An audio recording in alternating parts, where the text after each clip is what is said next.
Hello বন্ধুরা, তোমরা সবাই কেমন আছো? আমি ভালো আছি। আজকে আমি লাউ শাক বানাবো। লাউ শাক নিরামিষ করব। অনেকে নিরামিষে লাউ শাক খেতে চায় না, পেঁয়াজ রসুন। আমি কিভাবে বানাচ্ছি একটু দেখুন। লাউ শাক বানানোর জন্য মুগ ডাল দিয়ে একবার বানিয়ে দেখবেন, এভাবে দেখবেন ভালো লাগবে। আমি কিভাবে বানাচ্ছি, কটা শুকনো লঙ্কা দিয়ে দিলাম,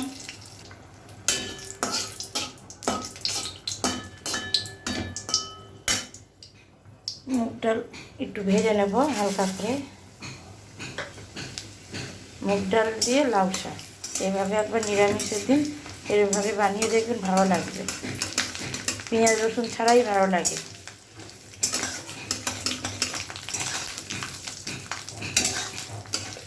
এবার শাকগুলো ঢেলে নেবে।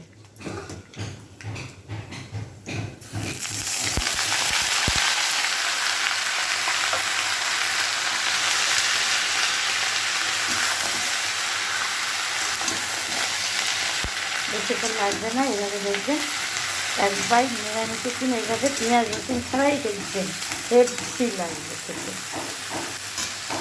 নুন দিয়ে দেবো একটু, সামান্য হলুদ দিয়ে দেবো, দিয়ে কটা কাঁচা লঙ্কা দিয়ে দেবো। ততক্ষণ একটু ঢাকা দিয়ে রেখে 10 মিনিট পরে আসবে, দেখবেন আমার লাউ শাক রেডি। জল দেবো না, কিচ্ছু দেবো না, এই জলে সব সিদ্ধ হয়ে যাবে। এই দেখুন আমার লাউ শাক হয়ে এসছে, আপনাদের দেখাচ্ছি। এবার আলু সিদ্ধ হয়ে গেছে। একবার এইভাবে নিরামিষের দিন লাউ শাকটা করবেন, দেখবেন ভালো লাগবে। সামান্য একটু চিনি দেবো, শাকে একটু চিনি দিলে কষ্টটা থাকে না। সামান্য একটু চিনি দিয়ে দিলাম। এবার এটাকে ভালো করে মাখা মাখা করে নামিয়ে দেবেন। মুগ ডাল দিয়ে ভালো লাগে, মটর ডাল ভেজে করবেন, ওটাও বেশি ভালো লাগে। ওটা একটা রেসিপি দেখাবো আপনাদের।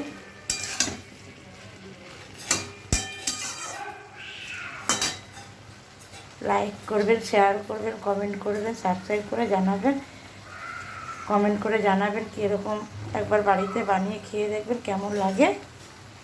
আমার লাউ শাক রেডি, এইভাবে দেখবেন, বানিয়ে দেখবেন, ভালো লাগবে। লাইক করবেন, শেয়ার করবেন, সাবস্ক্রাইব করে জানাবেন।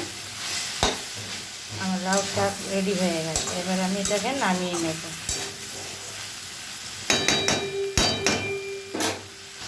দেখুন আমি নামিয়ে একটা বাটির মধ্যে নিয়ে নিচ্ছি।